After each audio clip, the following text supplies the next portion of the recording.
A ceia é um termo que originalmente pode significar um jantar ou uma pequena refeição após o jantar.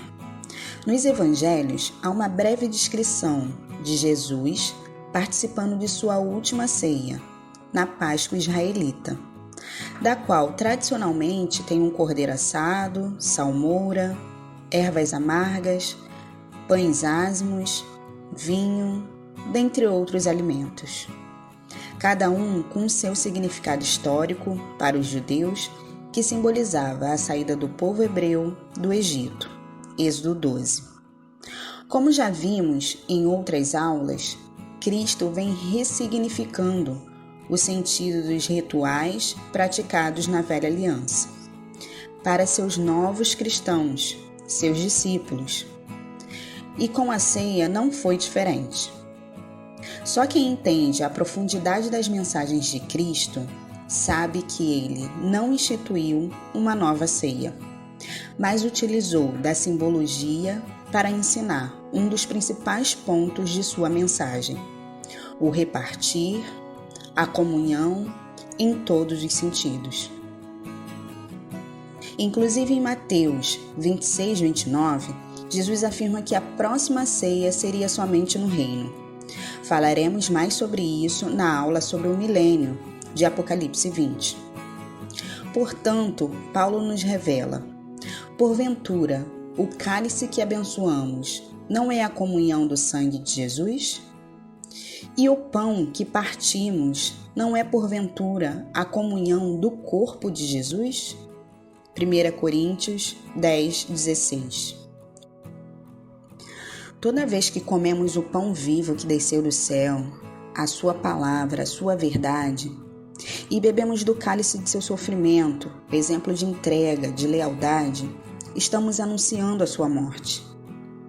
Mas todas as vezes que compartilhamos isso com nosso irmão, com nosso próximo, nós estamos anunciando a sua ressurreição, uma vez que hoje já sabemos que Cristo vive no outro, Cristo vive no próximo, Cristo vive em nós.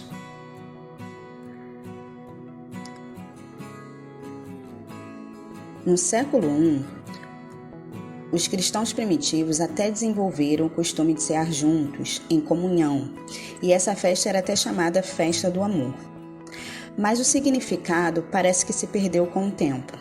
Segundo Paulo, não se discernia mais o significado do corpo de Cristo, e a ceia se resumia a comer individualmente e beber vinho até se embriagar. Por esse motivo, muitos eram espiritualmente fracos, doentes e dormiam na fé. Após o século II, com Tertuliano, a ceia é restringida a somente pão e vinho.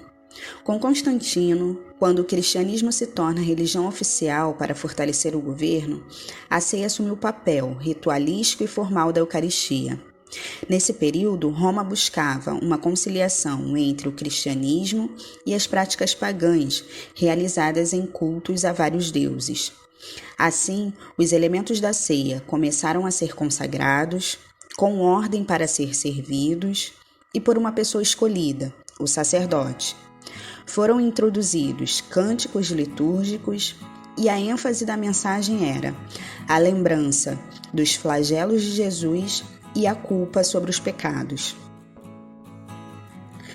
As ceias cristãs, então, começam a guardar muitas semelhanças com a ceia realizada no mitraísmo, religião muito difundida popularmente na região até o século IV, amplamente praticado pelos oficiais romanos à época. A expressão Santa Ceia começa a ser utilizada por esse período, e o vinho passa a ser somente para o sacerdote, para evitar a profanação do sangue de Cristo, caso derrame ou estrague.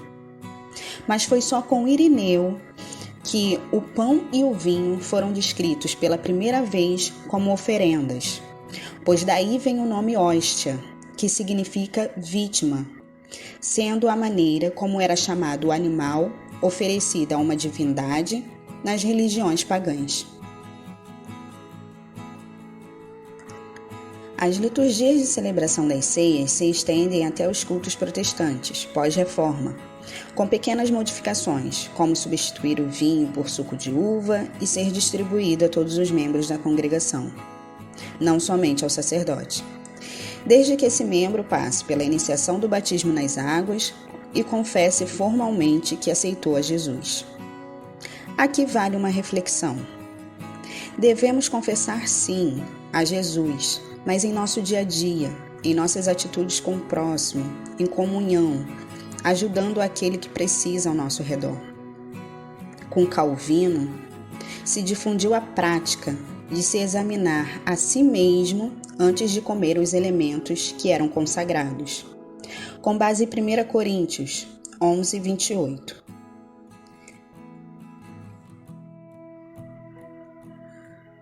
Nessa passagem, Paulo fala para nos examinarmos e depois comermos do Evangelho da Verdade ou comermos da ceia, da comunhão, junto com nossos irmãos, como nós já sabemos agora o significado do que se trata. Como já vimos em outros estudos, o texto de Lucas, que descreve Jesus realizando a ceia, e o famoso trecho "Fazei isso em memória de mim", também reproduzido nas cartas paulinas aos Coríntios, é considerado por muitas enciclopédias e compêndios códex como uma interpolação bíblica, um acréscimo. E assim, a narrativa de Jesus compartilhando do cálice com os apóstolos acontece por 2 vezes no mesmo texto, devido ao acréscimo posterior ao texto original.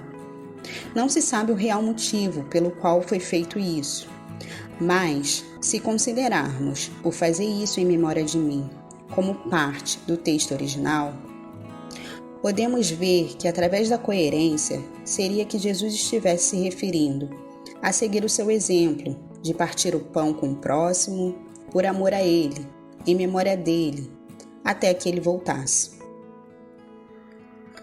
Hoje sabemos que Cristo escolheu ali, na ceia de Páscoa judaica de sua cultura, ensinar o ápice da comunhão aos seus apóstolos e avisar que daria seu corpo para ser literalmente desfiado, como um exemplo disso.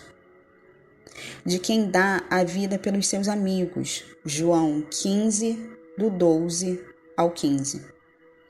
A ceia hoje tem pelo menos 4 propósitos para nós: comunhão, agradecimento, divulgar a graça e alimentar os que precisam. Porém, pode ter muitos outros significados, dependendo da consciência, da vida, da lealdade de cada um, pela essência original dos ensinos de Cristo. Na aula 6, vamos falar um pouco sobre o conceito de inferno, matemática do Criador e sobre condenação. Até a próxima!